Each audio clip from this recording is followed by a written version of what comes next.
Tonight, from former insiders, truly shocking revelations about one of America's most trusted companies. For nearly 150 years on Main Street and Wall Street, Dun Bradstreet has had one of the best reputations in American business.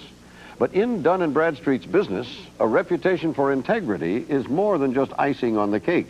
Integrity is the cake. If you're running a company, you need to know whether other companies will pay their bills on time. In short, whether their credit is good. Dun Bradstreet supplies that information to its customers and makes a fortune doing so. But Tom Jarrell's investigation shows that the company now faces charges of racketeering and fraud. Credit is the lifeblood of commerce. Try surviving in the oil business without credit. Try running a shipping operation without it, or moving raw materials across the country. The nation's prosperity has long been built upon credit. The confidence that bills presented will be paid. When good loans turn bad and credit dries up, industry comes to a halt. That's what happened in the Great Depression of 1837. Confidence vanished. There was no trusting a supplier to deliver or a customer to pay on time. Enter two men, Robert Graham Dunn of New York and later his partner, John M. Bradstreet of Cincinnati. They began paying independent correspondents to check the good name of businesses across the nation, then collated their findings. Now, for the first time, companies could buy reliable credit information on firms they wanted to deal with. In short order, the company that merchants came to trust, perhaps more than any other, was Dun Bradstreet. To this day, it decides which companies are good credit risks, and the world listens. I'm Charlie Moritz, and I'm delighted to welcome you to the world of Dun Bradstreet. We have a common spirit and a common mission that unites all of us. And that mission is the dedication to providing customer service and a commitment to quality in everything that we do. But others disagree.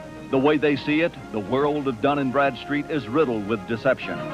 The $4 billion company, whose motto is man's confidence in man, is being sued by customers and former employees, claiming fraud in the way it sold its credit information. A former sales manager, now running his own credit consultancy, Joe Davidowski. A very deliberate fraud. I'm not an attorney. I can't tell you if it's criminal or not. But it's a deliberate misrepresentation of facts. Gary Mertz is still a salesman with Dun Bradstreet in Columbus, Ohio. Misrepresentation. The procedures are misrepresenting the facts to the customer regarding the level of service they buy versus the amount of service they use. Do you have a ballpark figure of alleged fraud? Meaning over the years? Mm-hmm. I would say it closing in on the $600 to $700 million mark. Dun Bradstreet's computers hold everything you need to know before doing business with 7 million American companies. Their ownership, credit history, any court judgments, and whether they pay their bills on time. When you sign up with their Credit Services Division, you buy access to this information. Dun Bradstreet's computers track exactly how much service they provide you, and it's measured in units. Dun Bradstreet does not bill you later. You have to buy at least 100 of these units up front. The unit charging system is so complex that when time comes to sign up for year 2, only Dun Bradstreet knows precisely how many units you used in year 1. But historically, Dun Bradstreet salesmen have done everything to discourage customers from finding out. Listen to former salesman Ralph Sickinger, now a credit consultant in Canada. They would say that the usage statement is not available. They would say that it was kicked out of the computer. I mean, we had all sorts of excuses.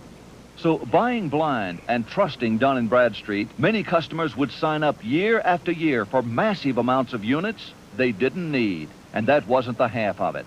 Have they altered the contract after it was signed? Yes. Have they falsified clients' usage statistics? Yes. Have they ever lied about the number of units used by a client? Yes, they have. Have they charged clients for services which weren't delivered? Yes, they have. Were these practices known to management at Dun Bradstreet? Yes, they were.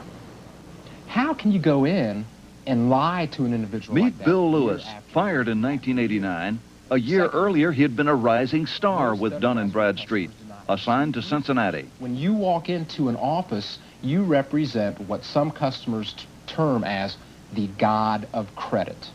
Dun Bradstreet is known as the god of credit with 90% of the market share. Their motto is man's faith in man. But printouts showed a large gap between the service his new customers had bought and the amount they had used. Which comes about $350,000 gone unused amongst my 149 contract customers within Cincinnati. $350,000 unused from you, a single salesperson in one area. Correct. Correct. He began asking his customers why they had bought so much, including the vice president of a local steel company. Large business.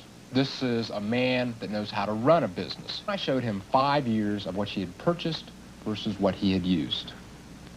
He sat back in his chair, he looked at me in the eye, and he said, "God damn," just like that. Then after he kind of composed himself a bit, he says, "Bill, do you know that you're the first D&B rep to ever tell me this?"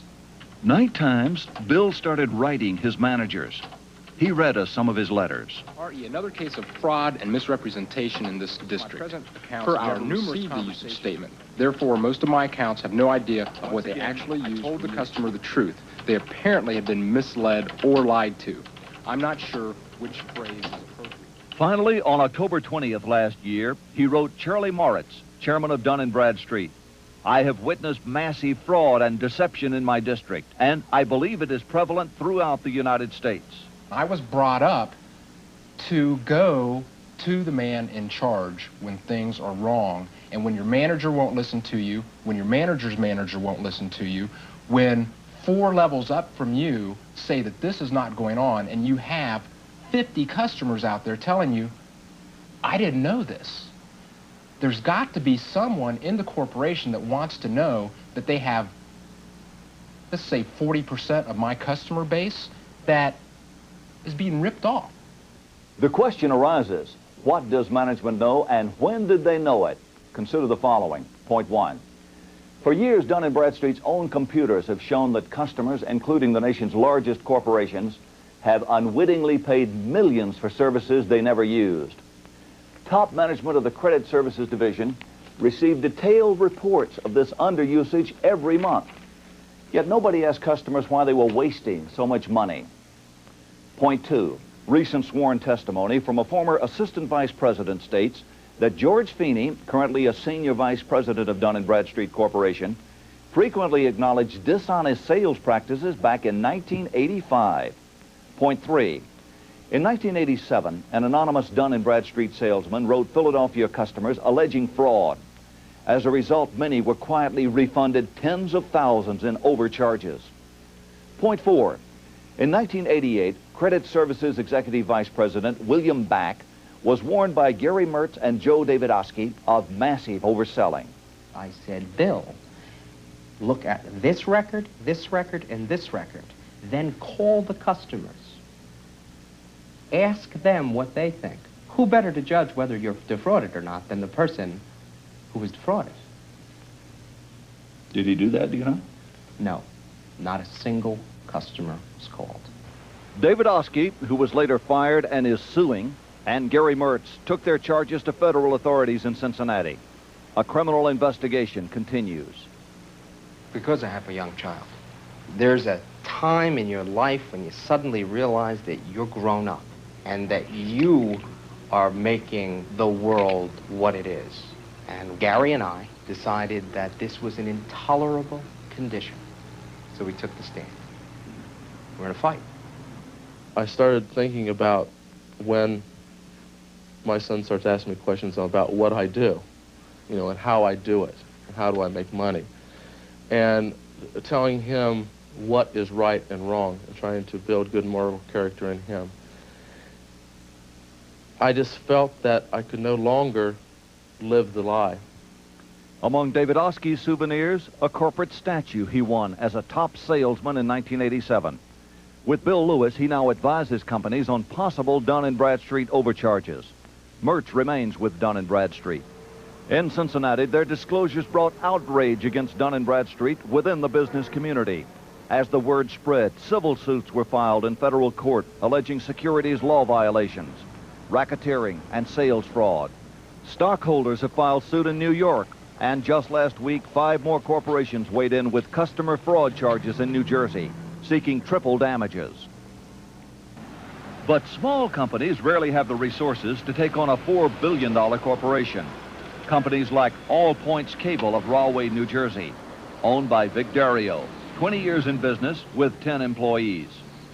Just recently, he calculated that Dun Bradstreet had oversold his company $27,000 since 1982. He's still trying to get his usage details for the 13 years prior to that. I got something very interesting here. This morning I got a telephone call from our new Dun Bradstreet salesman. Another one. Another one. I don't know what happened to Mike Bodner. I never asked for proof. I never asked to see any data. I'm doing business with a company that's, it's almost 150 years old, so you trust them, and I always trusted them. We're not a giant of American industry.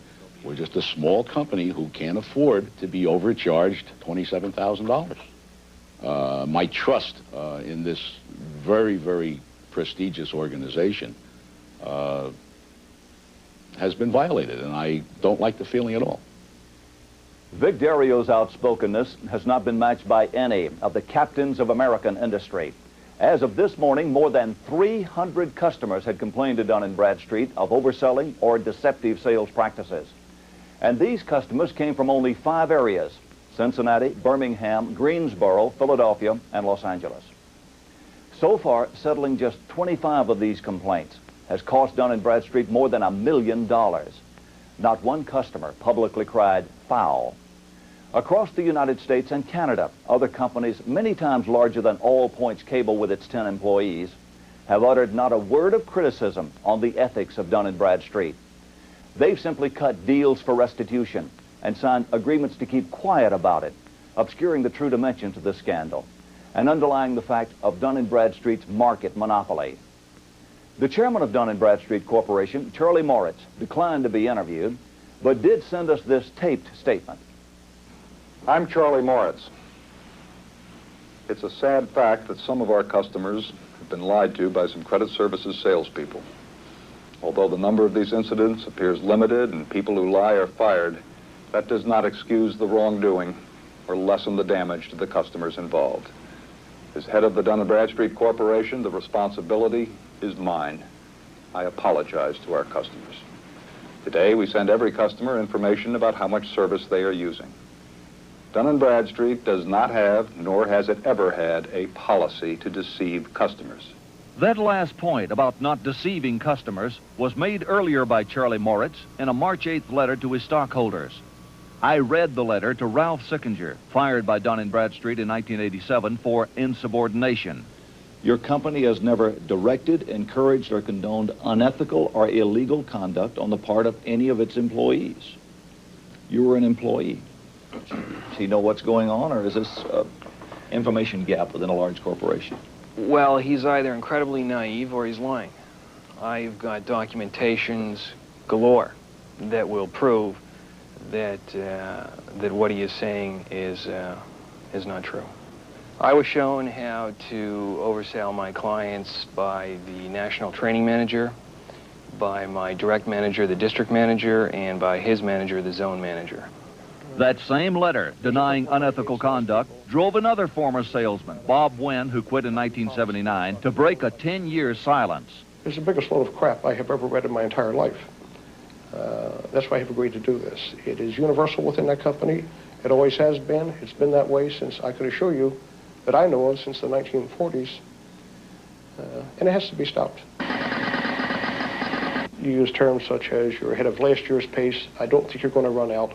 And this might be a customer who's using 10, 15, 20% of what he contracted for. So you go home, back to your question, what do you do? Well, I left the company. I couldn't take it any longer. I don't think your problem will be finding a use for our service, do you? Linda, you're right. What underlies the push to oversell? The smiles and handshakes of the training tapes give no clues. But the real salesmen have no doubts. Al Carl, a divisional manager in Columbus, a colleague of Gary Mertz. You're only guaranteed a base salary.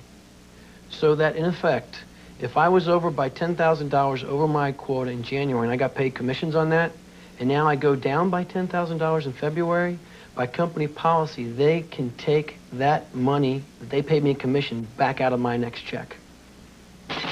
You were under constant pressure to renew agreements at the level of service that the customer purchased last year. This was not necessarily a way to excel in the company. It was a way to keep your job in the company. The two friends had had enough. My future with this company has zero. There is no potential there for me. I believe by talking to you tonight, I will be fired. In March, Al Carl drafted a letter. This letter is a letter that I have written to explain my reasons for resigning. I have not yet this time given it to the company, but hopefully will. It's directed to my manager. Dear Bill, I have given my heart and soul to this company during the past 5 years and 4 months. I cannot tolerate working for a company that, in my opinion, perpetuates a system in which its customers and employees are constantly left on the short end of the stick. This letter is to serve as my formal 2-week notice that I am resigning from my position as Divisional Sales Manager for Dun Bradstreet Incorporated. This was the best therapy I've had in a long time. I got a chance to voice my opinion, and I don't know if anybody will listen to it or not. And, you know, maybe it'd be better off if I just throw it in a garbage can rather than give it to anybody. But at least I'm making the attempt. What did he do, Tom? He didn't throw it in the garbage can. He resigned. What happens now? I mean, does Dun Bradstreet clean up its act? Where does it go from here? Barbara, there have been changes. The president of the Credit Services Division has been reassigned. There have been structural changes in that division.